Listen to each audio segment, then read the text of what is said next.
Welcome back to Leeds Lately. Before we get into this Matthias Cunha transfer video, if you could just hit that subscribe button and the like button down below, that would really, really help me out.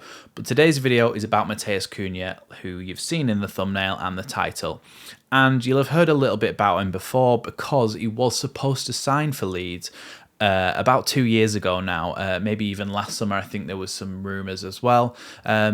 But he went to Atletico Madrid from Hertha Berlin instead of coming to Leeds, and it hasn't particularly worked out for him. So let's talk about his history before we talk about what's going on at the moment. But he used to play for Hertha Berlin. He was 21 years old when Leeds were interested in him. He'd scored a few goals, but nothing prolific, and he was then signed by Atletico Madrid. Now, he's not an out-and-out striker, which is what a lot of Leeds fans, probably including myself, think we need. He's more of a false nine, an attacking midfielder slash striker. He can play in any of those positions across our front line, which is a handy thing to have. Leeds do seem to like having versatile players, but for me, I do think we need an out-and-out striker. But I do also think that this guy would be a good signing. Now, for me, the big issue is that because it hasn't really worked out for him at Atletico Madrid, he becomes another Orta cut price deal. 20 million euros is what Transfermarkt says, but we could probably say that that would be more likely to be around 20 million pounds, 25 million pounds, because Transfermarkt is the market value, and it's about a team like Atletico Madrid and really how they value him. More than the market value that he has. The thing is, a lot of Leeds fans are gonna maybe say no to this transfer because he's not a prolific goal scorer. If we just look at his goal scoring record for a second, obviously I can't remember it off by heart. When he was at FC Sion, which is a Swiss team, if you weren't aware. He played 32 games, scored 10, assisted 8, which is really, really good. And he must have been about 19 years old when he was doing that, so that's excellent. He then went to Hertha Berlin, 40 games, 13 goals and 10 assists, which also, again, it's a goal contribution every other game, which is pretty good for a striker. When he went to RB Leipzig, which I actually am only just seeing now that I sort of forgot that he'd gone there. He went to RB Leipzig. He played 52 games for them, 9 goals and 3 assists. It's going down. He's been at Atletico Madrid now for a year or so. 54 games, 7 goals and 8 assists.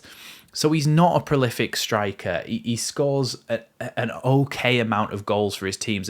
And to me, that suggests that usually he plays in those attacking midfield roles more than he does as an out-and-out striker. And also, a lot of his appearances for Atletico Madrid have been off the bench. So for Leeds then, would he be the starting striker? And now, with Rodrigo scoring 9 goals this season already, I don't know if he walks straight into the team. I feel like he also has to sit on the bench at Leeds. And would you rather be sitting on the bench at a Champions League club or at a mid-table Premier League club? So I don't know whether he would actually want this deal himself, but I do think it would be a good signing, even just to bolster those attacking positions. We don't particularly need a world beater because we can't afford to buy world beaters in the state that we're in. Unless you're Newcastle, Man City, these teams with ridiculous pots of money, you can't afford to just spend that much money on a striker.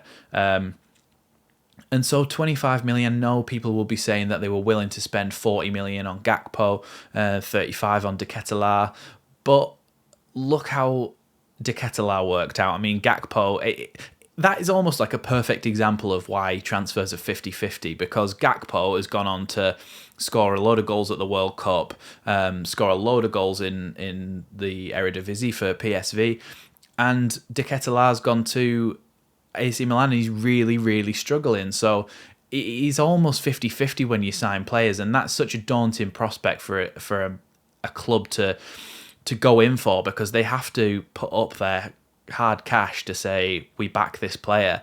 And somebody like Matthias Cunha is absolutely a hit or miss. Like, he'll either be fantastic or he'll be a real disappointment. And I don't know if at this point we can afford to take that risk. You almost have to say, sign somebody proven.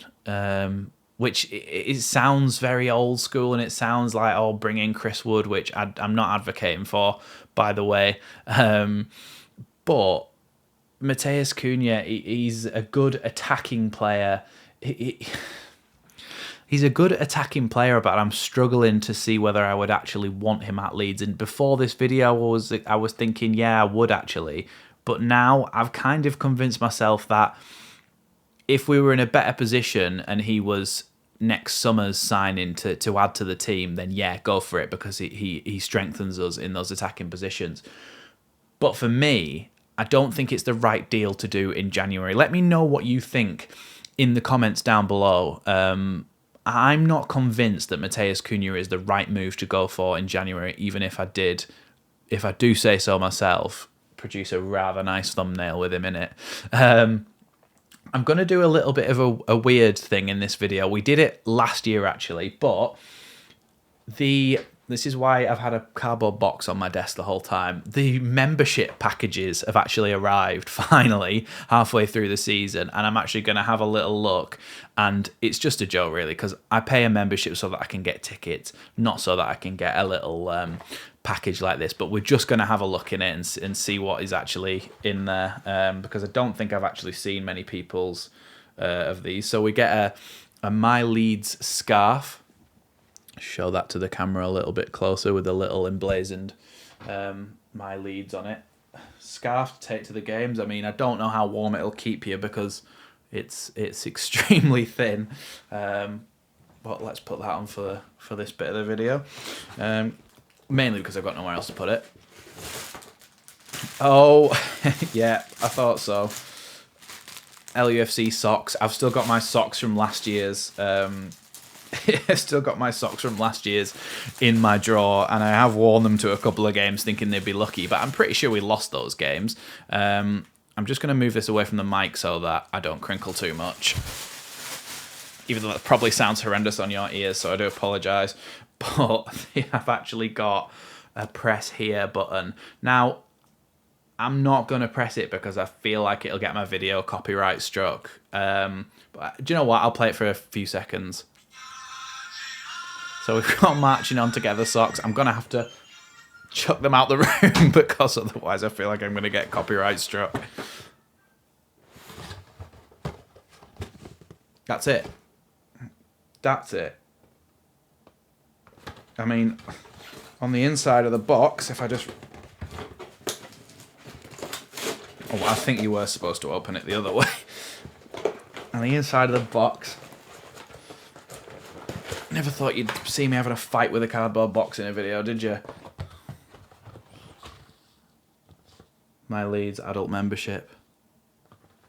Great.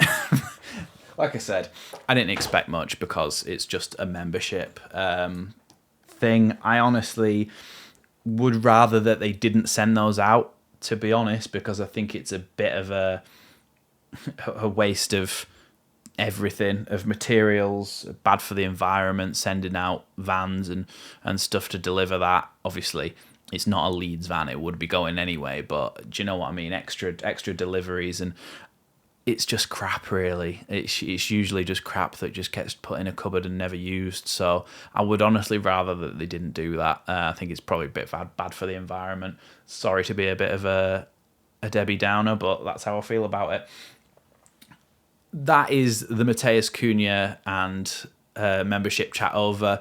I am now going to talk a little bit about the World Cup, so stick around if you want to hear about that as well. Obviously, like I said in the last video, I've been watching every game I possibly can, and I've watched every game bar the Saudi Arabia-Argentina game. I'm still up to date with all the games. Let's talk about the round of 16 games then. England versus Senegal, excellent. We won 3-0. We did look shaky at times, but so have France and Brazil. Even though they played so well in scoring their goals, at the back, they do have defensive frailties, and I feel like there's no side that's particularly really strong in defence, other than maybe Morocco, who pulled off a shock win against Spain in penalties. And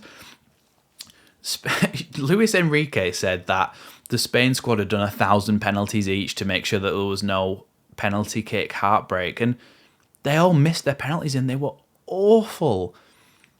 I feel like gone are the days where you would step up and just put your laces through it. I mean, it makes it, even if the keeper goes the right way, if you hit it hard enough, he's really struggling to get to it. And I feel like players are just constantly trying to give the goalkeeper the eyes these days.